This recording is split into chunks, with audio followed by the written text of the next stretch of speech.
علی بھائی اگلا سوال ہے، شعبان المعظم 1441 ہجری کا بابرکت مہینہ شروع ہو چکا ہے۔ اس حوالے سے پوری دنیا میں بالعموم اور انڈیا، پاکستان، بنگلہ دیش میں بالخصوص شب برات منائی جاتی ہے۔ مساجد میں باقاعدہ اجتماعی عبادات کا اہتمام کیا جاتا ہے، بلکہ نمازیوں کے لیے 15 شعبان کے روزے کی سحری کا بندوبست بھی کیا جاتا ہے۔ عام مسلمانوں کا ماننا ہے کہ 14 اور 15 شعبان کی درمیانی رات اللہ تعالیٰ تقدیر کے بڑے بڑے فیصلے فرماتا ہے، بلکہ اس رات کو بے شمار لوگوں کو دوزخ سے چھٹکارے کا پروانہ بھی مل جاتا ہے۔ پلیز اس حوالے سے جتنی بات درست ہے اور جتنی بات غلط ہے دونوں کو تفصیلاً بیان فرما دیں۔ جزاک اللہ خیر و احسن الجزا۔ جزاکم اللہ خیر و احسن الجزا۔ میرے بھائیو، جہاں تک شعبان المعظم کے بابرکت مہینے کی عظمت کا تعلق ہے، خصوص بالخصوص اس میں رکھے گئے اور روزوں کی جو فضیلت ہے، تو اس پہ صحیح بخاری اور صحیح مسلم کی کئی احادیث گواہ ہیں، اس سے تو ہمیں کوئی انکار نہیں ہے، معاذ اللہ استغفر اللہ۔ ہم کیوں سچائی سے روگردانی کریں گے؟ لیکن اس کے برعکس جہاں تک 14 اور 15 شعبان المعظم کی درمیانی رات، جسے شب برات بھی کہتے ہیں، یہ برات عربی کا لفظ ہے، چھٹکارے کی رات، ان کا کلیم ہے کہ یہ جہنم سے چھٹکارے کی رات ہے۔ یہ لادہ بات ہے کہ جہنم سے چھٹکارے کی رات منا رہے ہوتے ہیں اور نیچے جہنم کی وہ چیز بھڑکا رہے ہوتے ہیں، پٹاخے اور انار اور پتہ نہیں کیا کچھ آگ والی چیزیں چھوڑ رہے ہوتے ہیں۔ اگرچہ اس عمل کو کوئی بھی مکتبہ فکر آن نہیں کرتا، لیکن بہرحال مسلمانوں میں کسی فرقے کے زیر اثر یہ بات آئی ہے نا، اور وہ اس فرقے والوں کو پتہ ہے، یہ وہی لوگ ہیں جو اپنی مسجدوں میں لائٹنگ کرواتے ہیں اس رات کو، اور ہم بھی اسی فرقے سے، بریلوی فرقے سے تعلق رکھتے تھے۔ ہم لوگ بھی بچپن میں یہ سارے پٹاخے چھوڑتے رہے، تو ہم نے ہندوؤں سے تو نہیں سیکھے تھے، ہم نے تو کبھی بھی ہندوؤں کے ساتھ وقت نہیں گزارا۔ اب آگے یہ تو دعوت اسلامی نے جب لوگوں کو ایجوکیٹ کیا کہ یار یہ غلط کر رہے ہو، یہ یعنی حرام ہے یہ کرنا، تو تب لوگ ایجوکیٹ ہوئے۔ اس وقت جو کچھ ہو رہا ہے، جس طرح ہندوؤں میں وہ دیوالی کے نام کے اوپر یا ہولی کے نام پہ جو تماشے ہو رہے ہوتے ہیں نا، وہ مسلمانوں میں شب برات کی رات کو ہو رہے ہیں، یہ ہوئے مسلم سکالرز کے ہی زیر اثر ہے، کیونکہ دین کے نام کے اوپر وہ رات منائی جا رہی ہوتی ہے نا۔ اب یہ اس سے انکاری ہو جائیں یا روح گردانی کر لیں تو ان کا اپنا معاملہ ہے۔ تو اب اللہ کے فضل ہے کہ چونکہ ملک کی اکانومی ویسے ہی گر گئی ہے، اس لیے اتنا خرچہ کوئی کرتا نہیں ہے، تھوڑی لوگوں میں ایجوکیشن بھی آ گئی۔ اب کچھ سالوں سے میں نے دیکھا یہ معاملہ آلموسٹ ایبسلیٹ ہو گیا، ختم ہو جا رہا ہے اللہ کے فضل سے۔ تو یہ جو شب برات کی جتنی بھی احادیث ہیں، ان میں سے کوئی بھی حدیث ہے بھی وہ گنتی کی ہیں، 5-6 احادیث ہیں، بلکہ وہ کہنا چاہیے کہ احادیث کیا ہیں، وہ یعنی سند کے ساتھ روایتیں بیان ہوئی ہیں نبی علیہ السلام کے ریفرنس سے، کوئی بھی اصول محدثین کے اوپر صحت کے درجے پہ نہیں ہے۔ لیکن اس ساری ڈسکشن کا سب سے خطرناک پہلو یہ ہے کہ شب برات کے بارے میں، یعنی 14 اور 15 کی درمیانی رات، جسے ہم 15ویں رات کہتے ہیں شعبان کی، جو کلیم کیا جا رہا ہے نا کہ اس رات میں تقدیر کے فیصلے ہوتے ہیں، رزق لکھ دیا جاتا ہے، کس نے مرنا ہے، کس نے پیدا ہونا ہے، یہ ساری باتیں لکھ دی جاتی ہیں۔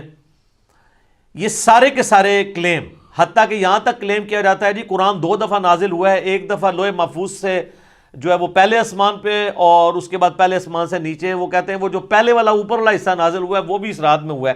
یہ سارے کے سارے کلیم قرآن کی روح سے بالکل غلط ہے۔ قرآن حکیم کو آپ پڑھیں گے تو یہ سارے کے سارے کلیمز آپ کو شب قدر کے بارے میں ملیں گے۔ قدر کا مطلب ہی ڈیسٹنی کی رات، جو رمضان المبارک کے آخری عشرے کی تاک راتوں میں آتی ہے، اور بخاری مسلم میں کئی احادیث اس کے اوپر گواہ ہیں، وہ میں اینڈ پہ انشاءاللہ بیان بھی کر دوں گا۔ تو قرآن کی روح سے تو یہ شب برات کے بارے میں جو کچھ کلیم کیا جا رہا ہے وہ بالکل غلط ہے، قرآن سے ہی ٹکراتا ہے۔ یہی تو ہم کہتے ہیں کہ صحیح احادیث قرآن کے خلاف نہیں ہوتی ہیں، ہمیشہ جعلی روایتیں، ضعیف روایتیں یہ قرآن کے خلاف جا رہی ہوتی ہیں، تو ہم مانتے بھی نہیں ان کو، الحمدللہ۔ میرے بھائیوں، جہاں تک اہل تشیع کا تعلق ہے، 15 شعبان کی رات آپ کو پتہ وہ بھی منا رہے ہوتے ہیں، دیگیں کھڑک رہی ہوتی ہیں، ایسے پورا سال ہی دیگیں کھڑکاتے رہتے ہیں۔ شیعہ کو جو شیطان نے دیگیں کھڑکانے کے اوپر لگا دیا ہے نا، جن کو یہ سارا خلافت اور ملوکیت کا سسٹم سمجھ تھا، سنی تو بیچارے رہی اس مسئلے سے نابلد رہنا، تو ان کو شیطان نے اس سمجھ کے باوجود وہ دیگیں کھڑکانے کے اوپر لگا دیا، پورا سال کوئی نہ کوئی ایونٹ کرتے رہتے ہیں۔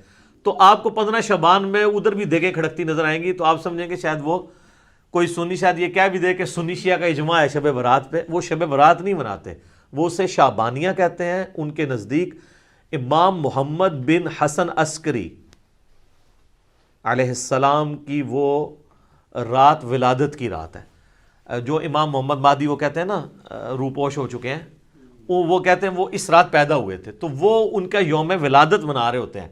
اس شب برات کو وہ بھی نہیں مانتے, وہ اس کو شعبانیہ کہہ کے منا رہے ہوتے ہیں. تو یہ میں نے کلیریفیکیشن ضروری سمجھی اس حوالے سے, بعض اوقات ذہن میں آ جاتا ہے نا. شب برات سے ریلیٹڈ میں نے مسئلہ نمبر نیو 44 بڑا ڈیٹیل ریکارڈ کروا دیا تھا 2017 کے اندر, 8 سے آلموسٹ 3 سال پہلے. نیٹی گریٹی اس تک کور کی تھی. اب میں وہ ساری کور کروں تو کم از کم 2 گھنٹے چاہیے. میں موٹی موٹی باتیں مقدمے کے طور پہ آپ کے سامنے رکھ دوں گا تاکہ آپ کو معاملات کلیئر ہو جائیں. سب سے پہلے تو شعبان المعظم کی فضیلت, اس کے اوپر ہم ڈسکشن کرتے ہیں خصوصاً روزوں کے اعتبار سے. تو اس حوالے سے صحیح بخاری اور صحیح مسلم کی متفقن علیہ حدیث ہے. سیدہ عائشہ سلام اللہ علیہا کہتی ہیں کہ اللہ کے محبوب صلی اللہ علیہ وآلہ وسلم رمضان کے سوا کسی اور مہینے میں کثرت سے روزے نہیں رکھتے تھے سوائے شعبان کے. یعنی رمضان کا تو پورا مہینہ ہوتا تھا, اس کے علاوہ سب سے زیادہ روزے جس مہینے میں رکھتے تھے وہ کون سا مہینہ ہوتا تھا؟ شعبان کا. حتیٰ کہ صحیح مسلم میں ہی ایک اور حدیث ہے, یہ پہلی حدیث تو متفقن علیہ تھی. متفقن علیہ کا مطلب ہے دونوں میں, بخاری مسلم میں. مسلم شریف میں ایک حدیث ہے, اما عائشہ کہتی ہیں کہ نبی صلی اللہ علیہ وآلہ وسلم بعض اوقات شعبان کا پورا مہینہ ہی روزے رکھتے تھے, کانٹینیوس پورا مہینہ. یعنی اتنی آپ کو محبت تھی شعبان کے روزوں سے. حتیٰ کہ بخاری اور مسلم میں ایک حدیث ہے, سیدہ عائشہ کہتی ہیں رمضان کے مہینے میں میرے جو روزے پیریڈز کی وجہ سے, حیض کی وجہ سے چھوٹ جاتے تھے نا, تو مجھے پورا سال موقع نہیں ملتا تھا کہ میں روزوں کی قضا دوں سوائے شعبان کے, کیونکہ شعبان میں نبی صلی اللہ علیہ وسلم خود روزہ رکھتے تھے, تو مجھے موقع مل جاتا تھا کہ میں اپنے روزوں کی قضا کر لیتی تھی. اب سیدہ عائشہ نے کوڈ ورڈز میں بات کی ہے, لیکن اسی حدیث میں بخاری مسلم میں وہ جو حدیث کا راوی ہے وہ کہتا ہے کہ اما عائشہ یہ کہنا چاہ رہی ہیں کہ نبی علیہ السلام کی مشغولیت کی وجہ سے میں روزوں کی قضا نہیں دے پاتی تھی. اور اس کو سپورٹو وہ بخاری مسلم کی حدیث ہے. نبی صلی اللہ علیہ وآلہ وسلم نے فرمایا کہ کوئی عورت اپنے خاوند کی اجازت کے بغیر نفلی روزہ نہ رکھے, یہ اس کے لیے حلال ہی نہیں ہے. مراد یہ کہ دن کے وقت بھی میاں بیوی ازدواجی تعلق قائم کر سکتے ہیں. تو جو اما عائشہ کہتی ہے نا کہ میں نہیں تھی رکھ سکتی, یعنی نبی علیہ السلام کی اجازت نہیں ہوتی تھی, تو یہ جو لوگوں میں مشہور ہے کہ جی دن کے وقت کوئی ازدواجی تعلق میاں بیوی قائم نہیں کر سکتے, تو اس کی بھی نفی بخاری مسلم کی احادیث کی روشنی میں ہو گئی الحمدللہ. اب یہ روزے رکھنے کی وجہ کیا تھی, اس کو سپورٹو وہ حدیث ہے شعبان کے حوالے سے, سنن نسائی میں انٹرنیشنل نمبرنگ کے مطابق 2359 اور مشکات المصابی میں فٹ نوٹ پہ لکھی ہے 1305 نمبر جو حدیث ہے مشکات میں, اس کے فٹ نوٹ پہ شیخ زبیر زئی صاحب نے اس حدیث کی تصحیح کی ہے, اور اس حدیث کو شیخ البانی نے بھی صحیح کہا ہے. کون سی حدیث؟ جو سنن نسائی میں 2359 نمبر ہے, کہ اسامہ ابن زید کہتے ہیں کہ ہم نے نبی علیہ السلام سے پوچھا اے اللہ کے محبوب صلی اللہ علیہ وآلہ وسلم, ہم نے آپ کو شعبان کے مہینے میں اتنے کثرت سے روزے رکھتے ہوئے دیکھا ہے کہ رمضان کے سوا کسی اور مہینے میں اتنے روزے نہیں رکھتے, تو اس کی وجہ کیا ہے؟ تو آپ صلی اللہ علیہ وآلہ وسلم نے فرمایا کہ یہ جو مہینہ ہے جو رجب اور رمضان کے درمیان آتا ہے. یہ آپ نے بات کیوں کی؟ رجب حرمت والا مہینہ اور رمضان ویسے ہی فضیلت والا مہینہ. تو حضور بتانا چاہ رہے ہیں کہ یہ دو فضیلت والے مہینوں کے سینٹر میں جو مہینہ آتا ہے نا, یہ بھی بہت فضیلت والا ہے.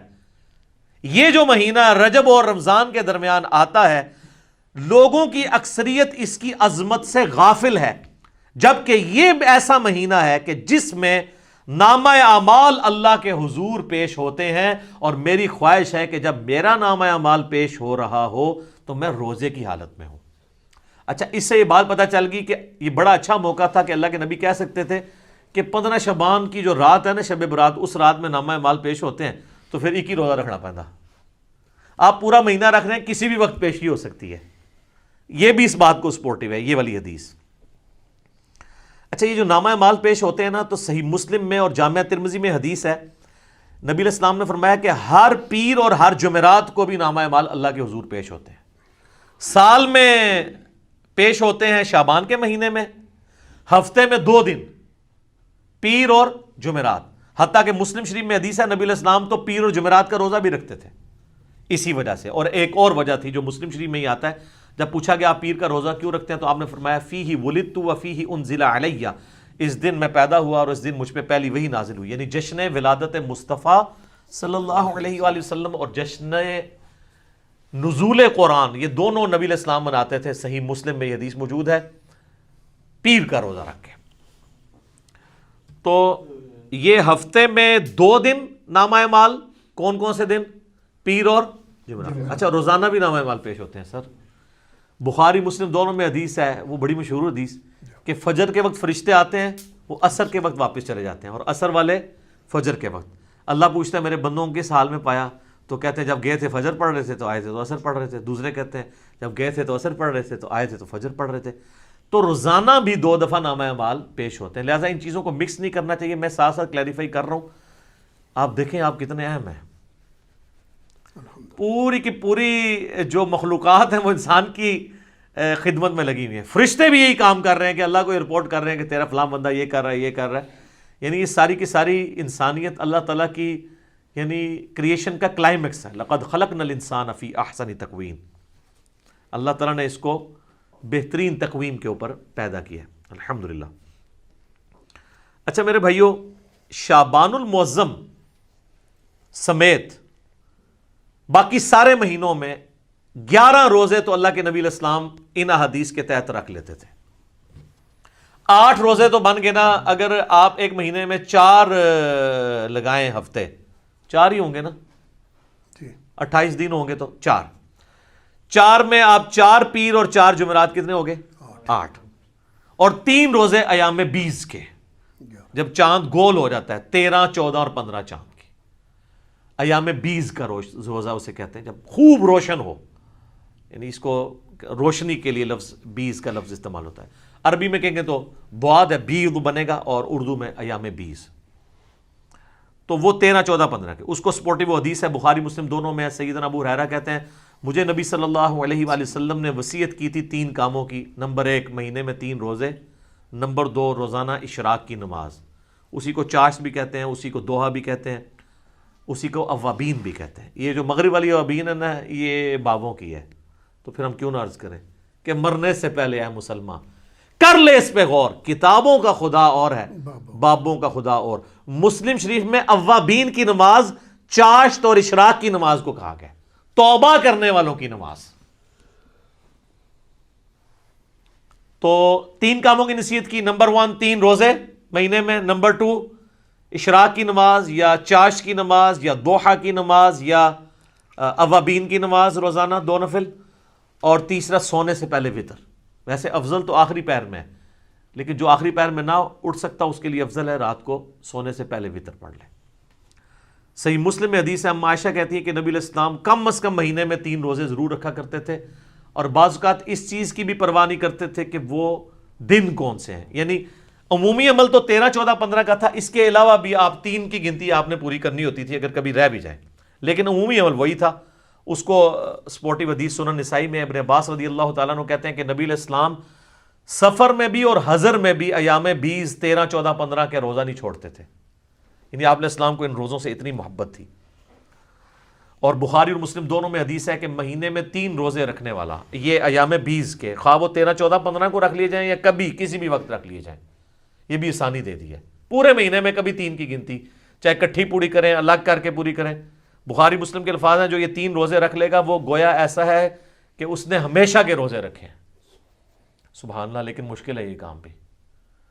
36 روزے یہ بھی بن جاتے ہیں سال کے, تو آڑے سے سان کام دس دینے. تو صحیح مسلم میں, جامعہ ترمذی میں, سنن ابی داؤد میں, سنن نسائی میں, سنن ابن ماجہ میں, 5 کتابوں میں, یہ جو 6 پڑھی ہیں نا, مشکات میں بھی آ گیا, وہ تو اسی کے نوٹس ہیں نا.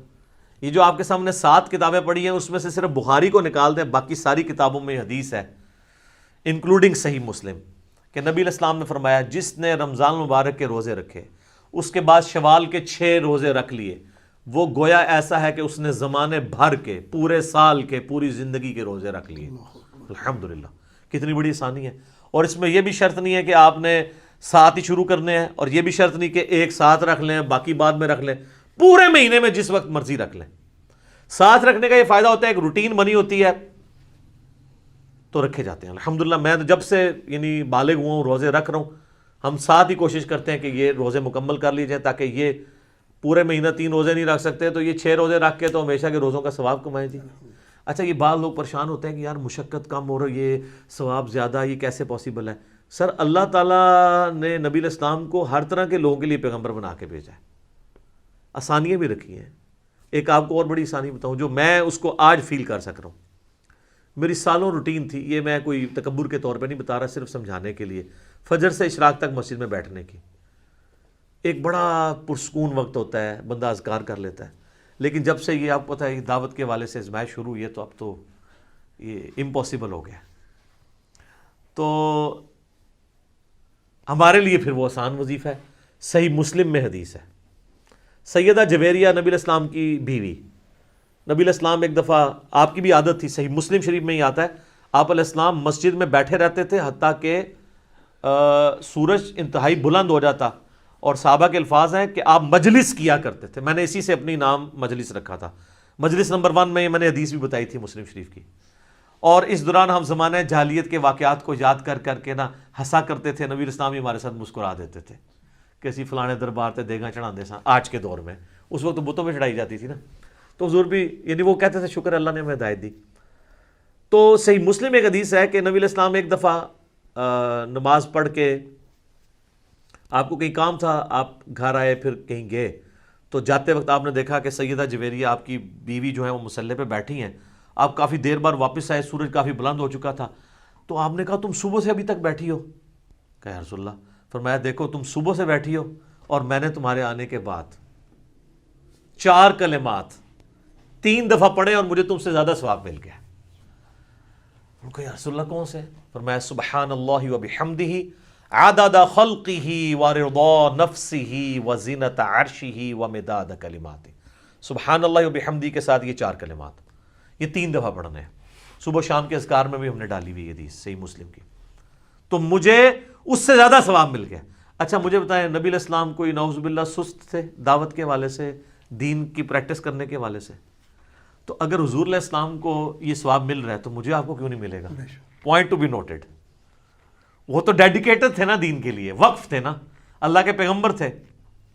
اگر یہ سب کچھ ہونے کے باوجود وہ بھی یہ سکپ کریں اور ان کو ثواب ملے, ہم تو پھر بھی اپنی دنیاوی کمزوریوں کی وجہ سے, مجبوریوں کی وجہ سے یعنی یہ اہتمام نہ کر سکیں, تو ہمیں تو بدرجہ اولیٰ مل جائے گا, تو یہ ثواب اس سے زیادہ ثواب مل جائے گا. تو یہ اللہ تعالیٰ نے آسانیاں رکھی. میں نے اس لیے بتایا کہ وہ شوال کے 6 روزے 3 روزوں کے ایکویلنٹ کس طرح بن جائیں گے, ہر مہینے کے 3 روزے, تو یہ اللہ تعالیٰ نے آسانیاں رکھی ہوئی ہیں, آپ کو ثواب مل جائے گا. صحیح مسلم شریف میں حدیث ہے نا, تم میں سے کسی کی استطاعت ہے کہ وہ 3 قرآن روزانہ پڑھ لے ایک شب میں؟ صحابہ نے کہا یہ کون کر سکتا ہے؟ یہ تو صوفیاء ہی کر سکتے ہیں. یعنی میں آج کے دور میں بات کر رہا ہوں, 8 قرآن تے 3 قرآن تے 61 قرآن تے, وہ جو فضائل مال میں اتنی کہانی ہے. تو وہ میری آپ مجلس نمبر 100 دیکھ لیں, کتابوں کا خدا اور بابوں کا خدا. تو آپ نے فرمایا سورہ اخلاص پڑھ لو, 3 قرآن کے برابر ہے. تو اب 3 قرآن کے برابر آپ کو ثواب, 10 پاروں کے برابر ثواب ملتا ہے. اللہ سے اچھا گمان رکھیں. بخاری مسلم میں حدیث ہے, میں اپنے بندے کے گمان کے قریب ہوں, جیسا وہ میرے بارے میں گمان کرے, تو انشاءاللہ ثواب تو ملے گا. یہ اللہ تعالیٰ نے آسانیاں بھی رکھی ہیں, اللہ تو سب کہنا ہے جی الحمدللہ. اچھا یہ ایام 20 کے روزوں سے ایٹ لیسٹ یہ تو آپ کو اندازہ ہوا کہ 15 شعبان کا روزہ تو ویسے ہی سنت بن گیا, کیونکہ 15 تو ایام 20 میں آتی ہے نا, 13 14 15. 15 شعبان کا روزہ شب برات والی روایتیں ثابت نہ بھی ہوں, الگ سے بھی بخاری مسلم کی احادیث کی روشنی میں جتنی میں نے بیان کی, ایام 20 کے روزوں میں سے تو ایک روزہ آتا ہے. لیکن یہ ایک ایسا خاص روزہ ہے, اس کی اسپیشلٹی علیحدہ سے بھی احادیث میں آئی ہے اور بخاری مسلم میں آئی ہے. ایک حدیث ہے بخاری اور مسلم میں, ایک صحابی سے نبی علیہ السلام نے سوال کیا, اصمت من سرر شعبان, کیا تو نے شعبان کے سرر کا روزہ رکھا ہے؟ انہوں نے کہا نہیں یا رسول اللہ. تو آپ نے فرمایا اب جب رمضان گزر جائے تو شوال کے مہینے میں 2 روزے رکھ لینا.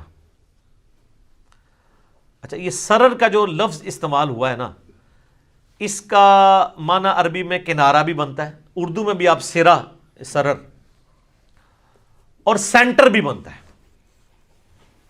اس حدیث میں کلیئر نہیں کہ نبی علیہ السلام کس روزے کی بات کر رہے تھے، پہلے عشرے کا آخری روزہ یا آخری عشرے کا آخری روزہ یا درمیانے کا آخری روزہ یا درمیان والا روزہ، کون سا روزہ؟ اس کو سپورٹیو ایک حدیث ہے صحیح مسلم میں 2745 انٹرنیشنل نمبر کے مطابق، اس میں الفاظ ہیں کہ سرتی ھذا الشہر، اس مہینے شعبان کے جو سرہ کا، سرہ کسے کہتے ہیں عربی میں؟ ناف کو، نیول، وہ نا فوق السرہ اور تحت السرہ، ناف کے نیچے ناف کے اوپر، اللہ سرہ نہیں ہے، فوق ہے، فوق اینو کہتے ہیں، اللہ ہوندا ہے ایگزیکٹ، اپون اینڈ بلو، نٹ آن، تو یہ بھی آلموسٹ سینٹر آف گریوٹی بن رہا ہوتا ہے جسم کا سینٹر، تو ناف کا، شعبان کے ناف کا روزہ رکھا ہے،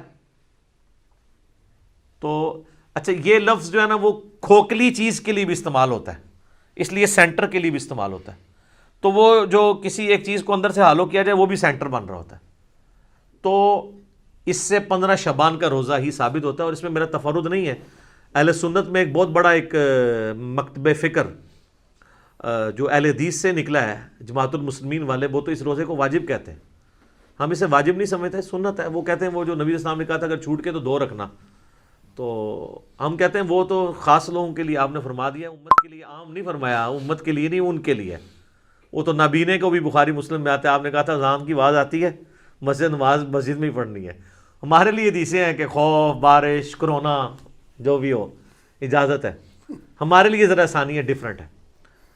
تو دوسری طرف جو لوگ ہیں نا 15 شعبان کے روزے کے مخالف، وہ کہتے ہیں کہ جی یہ دیکھیں نا جی، یہ وہ ایام 20 کا روزہ آپ 15 کا رکھتے تھے، 15 شعبان کا نہیں رکھتے، چلو سر آپ 15 شعبان کی نیت نہ کریں، ایام 20 کی کر لیں، کہتے ہیں اس لیے اس کے ایکویلنٹ 2 رکھوائے جا رہے ہیں، تو سر 3 کے ایکویلنٹ 2 نہ رکھوائے جاتے ہیں، ایام 20 تو 3 ہے، تو آپ کہتے ہیں کہ 3 روزے رکھو شوال میں، ایک کے بدلے 2 رکھوائے پلنٹی کے طور پہ، تو 15 شعبان کے روزے کی بات، ویسے تو آپ رکھیں 13 14 15 تینوں، لیکن ایٹ لیسٹ 15 کا تو رکھیں، ہماری تو کوشش ہوتی ہے کہ رکھا جائے، یہ روزہ رکھا جائے، ثواب اس کی فضیلت حاصل کی جائے، نبی علیہ السلام کا پسندیدہ ہے۔ اب میرے بھائیوں ایک اور حدیث جو جامعہ ترمذی میں اور سنن ابن ماجہ میں موجود ہے کہ نبی علیہ السلام فرمایا کہ جب شعبان کا نصف گزر جائے تو پھر کسی کے لیے جائز نہیں کہ وہ روزہ رکھے۔ اس کی حکمت کیا ہے؟ کہ رمضان کو پروٹوکول دینا ہے، فرض روزوں کو۔ اس حدیث سے بھی پتہ چلا کہ وہ جو سرے کا روزہ تھا نا، سرر شعبان، وہ آخری عشرہ تو نہیں بنتا، کیونکہ 15 کے بعد تو آپ اجازت نہیں دے رہے روزہ رکھنے کی، 15 تک اجازت ہے، تو پھر سرا 15 بن گیا، کیونکہ اگلے 15 میں تو اجازت ہی نہیں ہے۔ البتہ ایک ایکسیپشن ہے، بخاری مسلم میں حدیث ہے، نبی علیہ السلام فرمایا کوئی شخص شعبان کے آخری 2 دن، رمضان سے 1-2 دن پہلے روزہ نہ رکھے، سوائے اس شخص کے جو پورا شعبان ہی روزے رکھ رہا ہو، اس کو اجازت ہے کہ وہ رکھ سکتا ہے، باقیوں کے لیے 15 آخری روزہ ہے، 15 کے بعد روزہ نہیں رکھ سکتے۔ تو یہ بھی سپورٹیو حدیث ہے سرر شعبان کو کہ وہ سینٹر میں روزہ بنتا ہے۔ اچھا، تو میں ریکویسٹ کروں گا اپنے بھائیوں سے کہ بخاری مسلم کی جو حدیث ہے سرر شعبان کے روزے والی، اللہ کا نام لے کے روزہ رکھ لیں، 15 شعبان کا کم از کم رکھیں، اگر 3 دن نہیں رکھ سکتے اور اس فضیلت سے محروم نہ ہو۔ ختم سحری کا وقت آپ اپنے چارٹ کے اوپر چیک کر لیں۔ اچھا، ختم سحری بڑا آسان بھی ہے، کوئی آپ کو ایپ بھی کرنے کی ضرورت نہیں ہے، آپ لائیو گوگل میں اگر لکھیں نا تو سن رائز ٹوڈے، فجر ٹوڈے، اور اپنے سٹی کا نام، وہ سارے نمازوں کے ٹائمنگ دے دیتا ہے، شافعی حنفی سارے دیتا ہے، وہ صرف عصر میں ہی فرق ہے نا شافعی حنفی کا، باقی تو سارے سیم ہی ہیں۔